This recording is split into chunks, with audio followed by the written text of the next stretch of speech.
Notre Dame was just left out of the college football playoffs because they do not play in a conference. And today I'm going to put Notre Dame in each of the Power 4 conferences in college football 26 and see how they do. Will they run the table in each conference to show how dominant they truly are? Or will they be left out of the playoffs entirely because they can't handle a true conference schedule? There's only one way to find out. Like and subscribe so you don't miss when the next video comes out, and comment what conference you want me to put Notre Dame in next. I've put Notre Dame in the Big 12 because they did not make the playoffs in real life, partially because they're not in a conference. So let's just see how they do. First things first, when it pertains to the schedule, I was not able to get rid of some of these outer conference games like Stanford, USC, and Navy. I was not able to eliminate them from the schedule because they're rivalry games, so we're still playing them. So I had to pick between either Miami or Texas A&M, and I chose Texas A&M. So we're playing Texas A&M, Navy, USC, and Stanford as our outer conference games. But truthfully, the schedule looks honestly easier than when I put them in the ACC. Outside of like Texas A&M, BYU, and USC, it looks a lot easier. I mean, we have Baylor, Kansas, Cincy shouldn't be a problem, UCF, and Arizona. But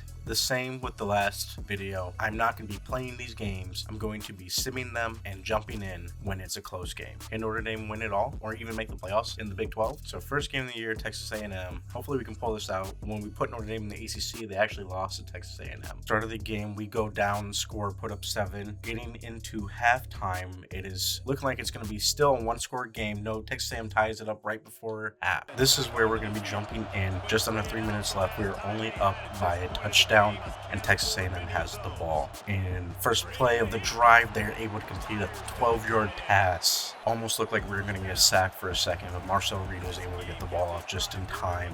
Drops back again and quick throw out to the flats for a 3-yard gain. Texas A&M obviously needs to pick up this first down, and they do. I thought maybe our corner covering that would be able to make a tackle, but he does not. Instead, they pick up a big gain going down to our 33-yard line. 2nd and 9, 2 minutes left. Texas A&M is driving. Defense really needs to not break because they've been betting this entire drive. Okay, we only give up a 3-yard gain there, but it's still 3rd and medium. And last time they're in this situation, they got a huge gain. Marcel Reed keeps it, and we get the stop. 4th and 7, and it looks like because of the injuries, the clock is going to stop. That is very unfortunate, and they're going for this. They have the backup quarterback in. 4th and 7, a minute 48 left.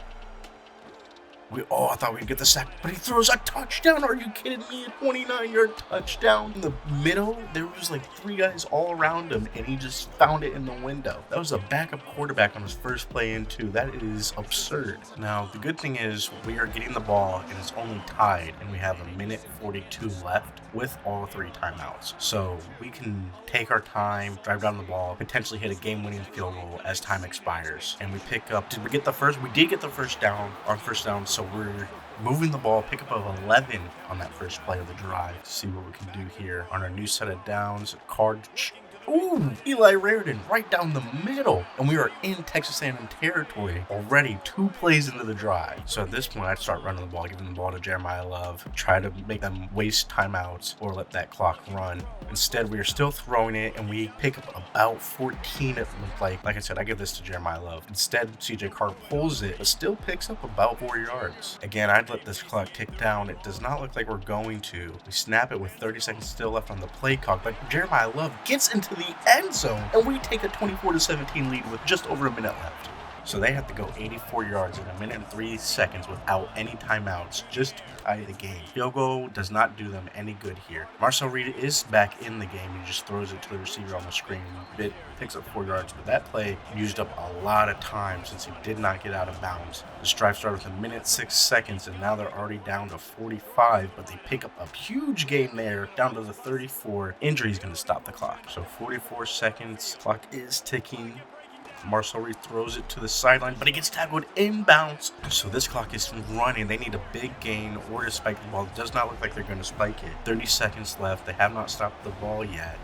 This is the 4th play of the drive, and they've not even gotten past midfield, and he just throws it out of bounds. They need to get in the end zone here to continue this game and get into overtime. Marcel Reed looks like he's going to take off. Nope, and he just throws the ball out of bounds. 4th and 4. If we get a stop here, that is game, and we will beat Texas A&M. Marcel Reed he goes deep. Oh my God, is someone open? No, we just break it up. Let's go. Huge. We are able to get a stop, and now we can just knee the clock out, and we just beat Texas A&M to start the season 1-0. So it looks like they had 308 yards of total offense. We had 289. We had 110 rushing yards and 198 passing yards. They had 234 passing yards and only 55 rushing yards. CJ Carr went 17 for 33 for 198, completing just about 51% of his passes and only one passing touchdown on the day. Jeremiah Love went 16 for 115 for 7 yards per carry, had 2 rushing touchdowns, and one of those was the game winner with just over a minute left in the game. Receiving wise, Jeremiah Love was our leading receiver with 5 receptions for 43 yards and a receiving touchdown. So now we're playing Baylor at home, and they are only an 84 overall. Taking a look at our schedule, I think I might just sim all the way through Iowa State and not really hop into these games because they should not be close. So being at home at this game, I'm just going to sim this and we should easily beat Baylor. So we have 2 losses on there. Looks like we lost to Navy and Kansas. Are you kidding me? We lost to Kansas 38-37. No defense in this game. And we got destroyed by Navy 44-14. The Navy loss isn't as bad since it's an out-of-conference loss. We can still make the conference championship. That does sound very weird to say for Notre Dame. But let's jump into this game against Iowa State. They're only an 80 overall team, and we are at home, so I'm going to sim this as well. Hopefully we don't lose. So we did beat Iowa State. We destroyed them 49-28, but defense is still getting up a lot of points. So they're only a 79 overall. We are on the road. We're finally ranked again, 25. I'll hop in just to see how this game goes, but it should not be close. Going into the first, they're up 7-0, and they go up 14-0, 21. We are getting dominated by BYU at halftime. We need to put points on the board. Going into the fourth, we are down 28-0 to BYU. Let's see if we can finally score. We do. We are closing the gap, but we need a defensive stop here. And we do get a stop. They missed a 58-yard field goal, and BYU scores on the next possession to take a 35-7 lead, and that might do it for this game for us. And what I thought would be an easy win for us, we actually get dominated on the road by BYU. We are struggling in the Big 12. We only had 252 yards of offense to their 328, only 84 rushing yards. They had 99. They also had 229 passing yards. We only had 168. CJ Carr went 19 for 37 with only 1 touchdown, 168 yards. Jeremiah Love only getting 12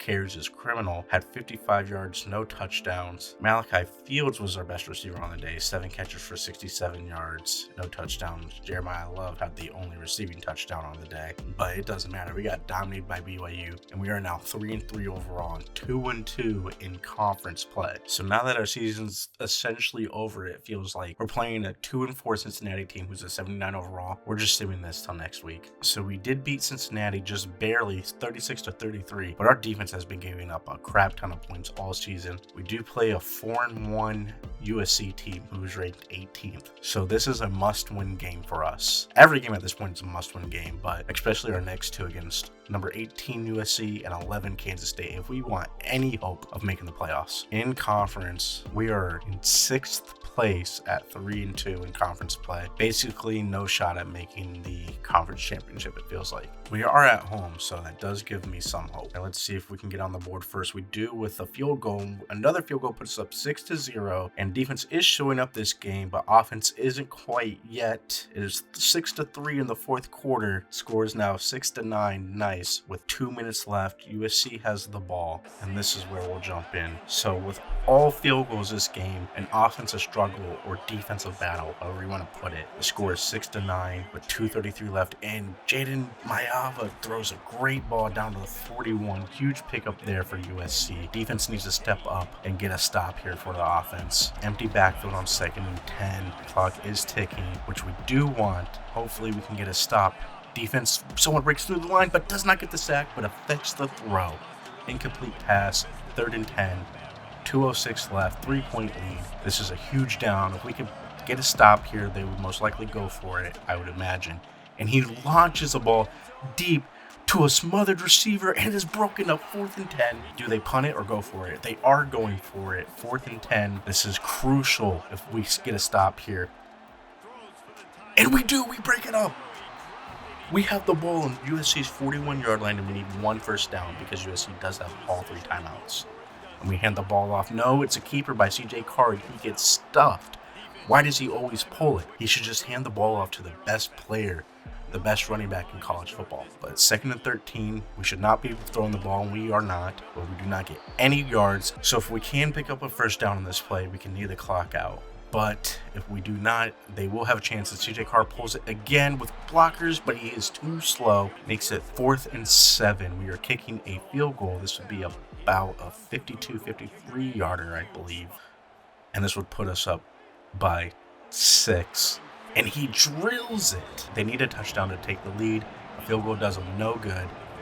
And they only have a minute and 37 to do so.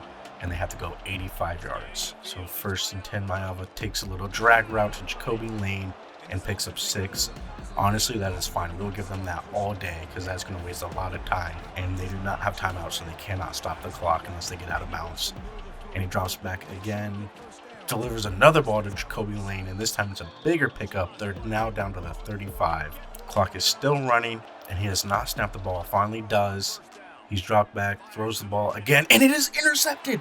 We just won. Oh my God, we're going to knock off number 18 ranked USC. I honestly thought they were going to go down and score a touchdown and win the game the way our defense has played all season, but they stepped up huge. This was an offensive struggle. We only had 233 yards of total offense. They didn't even reach 200. They only had 197. 82 rushing yards for them, only 68 for us. 115 passing yards for them, and we had 165. No touchdowns in this game either, all field goals. CJ Carr went 12 for 29, 165 passing yards, only a 41% completion percentage, which is atrocious. He even threw an interception this game. See, this is what I mean. CJ Carr should not be getting more carries than Jeremiah Love. And I know I'm sure some of these are sacks, but still. Jeremiah Love only 10 carries, 65 yards. Receiving wise, Jaden Greathouse was basically the entire team today. He had 9 receptions for 128 yards. 9 of CJ Carr's 12 completions went to Jaden Greathouse. The star of the day, Adon Schuler, sophomore safety, had the game-clinching interception. Noah Burnett gets a game ball, 4 for 4 field goals, a long of 55.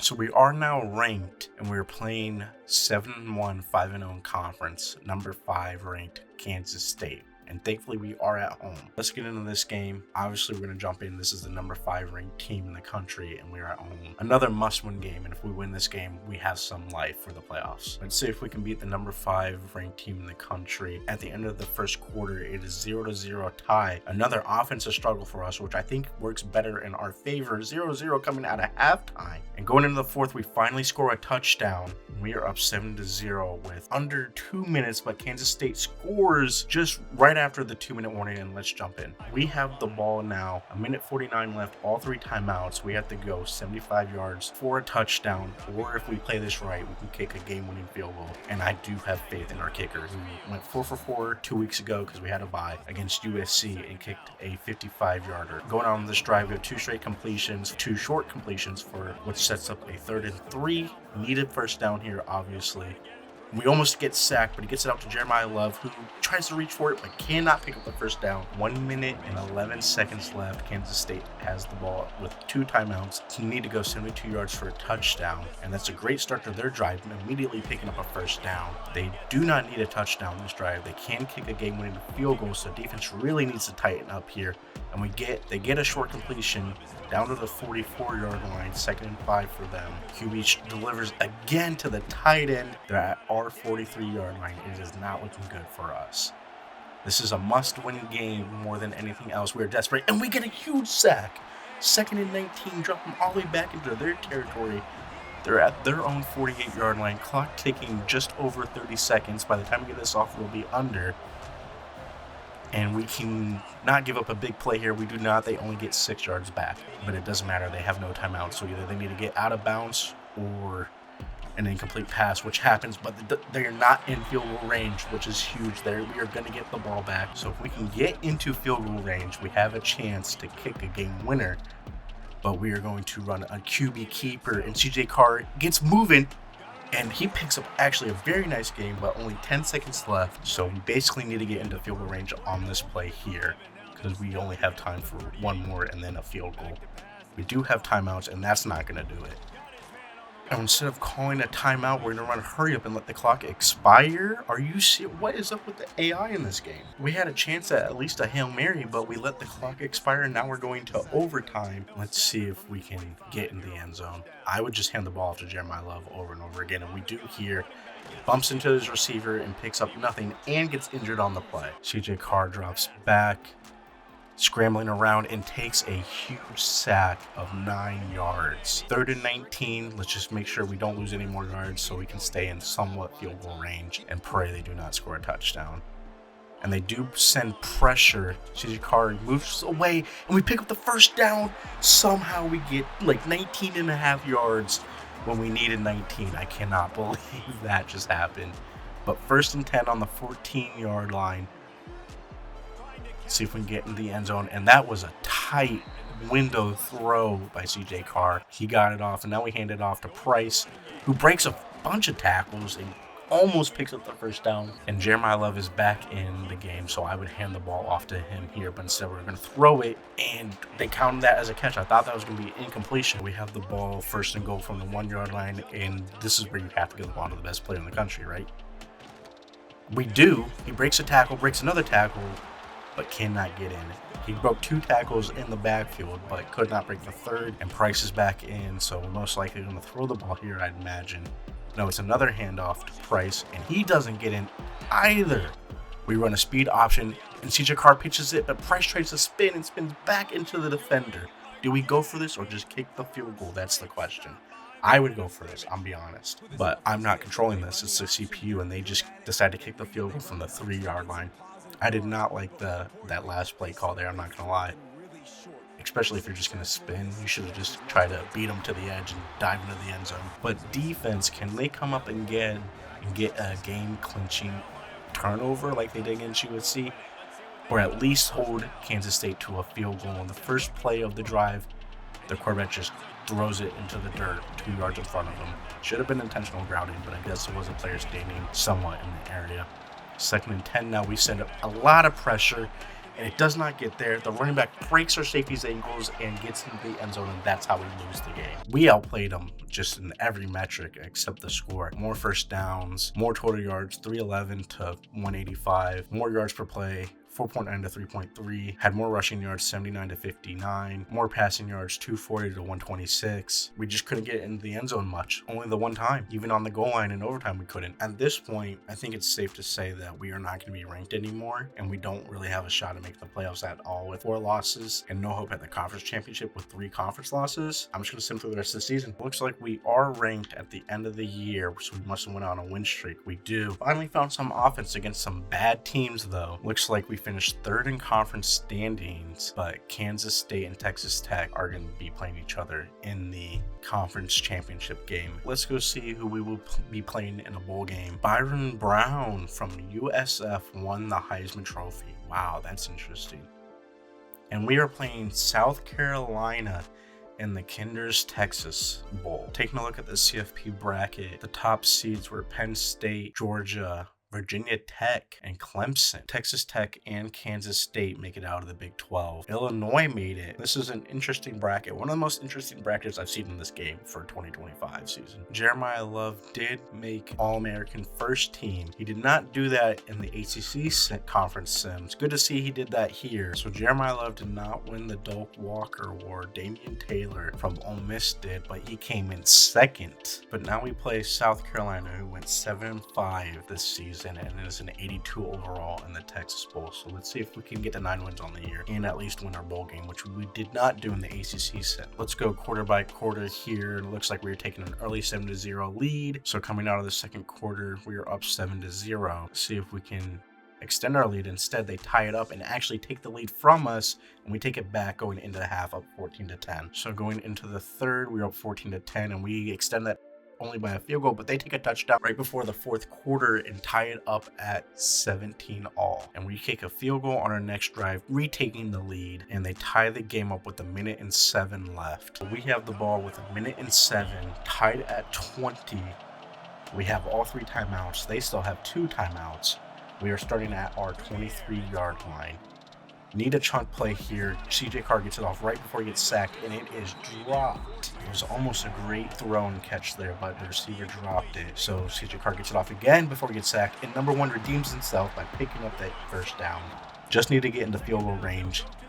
And we get it back to Eli Raritan, and he picks up the first down this time. We use another timeout. We're now in South Carolina's territory at their 49-yard line. CJ Carr had plenty of time, but no one gets open, so he dumps it off to Jeremiah Love, who picks up 9. And we use our last timeout instead of just spiking it or hurrying up to the line. So now we need to get out of bounds if we want to kick a field goal. Certainly can't run the ball, and which is exactly what we do, and Jeremiah Love picks up a good chunk of change there, but now we're in scramble mode, and it looks like we're just going to spike the ball. Everyone, please line up quick. We do not spike. I don't know I think the game glitched out. What the fuck just happened? I've never seen that. And we're kicking a field goal on second down? What? 2nd and 10 with 19 seconds left? At least take a shot at the end zone. This game, if we miss this slow motion kick, ooh. Okay, we made it, but there's still like 15 seconds left. And the kickoff, we need to make sure we can at least kick it out back in the end zone or get good coverage here. He's got the shifty ability, but it does not matter. They have 12 seconds left to get a field goal. They only have one timeout, so basically 2 plays before they need to get in field goal range. And they throw a drag route, picking up 5. So this is basically Hail Mary. This is basically the last play of the game, unless they run a speed out to get out of bounds. They do not. Lenore Sellers tries to launch it deep, but gets hit as he throws, and they have one more play. So this is the last play of the game. It's going to be a Hail Mary attempt. You can't even see our deepest players back there because they're all the way back. Lenore Sellers stays back, launches it deep. It's way short of the end zone and falls incomplete, and we win the Texas Bowl against South Carolina. And that was way more stressful than it had to be. We should have just ran a couple more plays, thrown incompletions, instead of giving them any time at all. But instead, we kick a field goal on 2nd and 10 for whatever reason. Not a great year at all. At least we won our last game, and we won the Texas Bowl against South Carolina. On the last sim, Missouri beat Ohio State in the national championship, and this time, Georgia beats Penn State. Kirby Smart wins another national championship, and they won 42-27. CJ Carr on the year went 246 for 418, a 58% completion percentage. Barely got to 3,000 yards, 3,075 yards, 19 touchdowns to 7 interceptions, which is not a good ratio at all. Jeremiah Love did not really have that much better of a year. He did and the Big 12 then in the ACC had 1,234 yards for 5.8 average, had only 14 touchdowns. And in the ACC, I think he had like 18 or 19. Will Pauling, who led the team in receiving yards, was 767, and he led the team in touchdowns with 7. Jaden Greathouse had the most receptions with 55, 4 touchdowns on 724 receiving yards. Not a great year offensively for this team. If you put Notre Dame in the Big 12, they are not able to even make the conference championship or the playoff. They finished the season ranked 17, beating South Carolina in the Texas Bowl. But other than that, I'm out.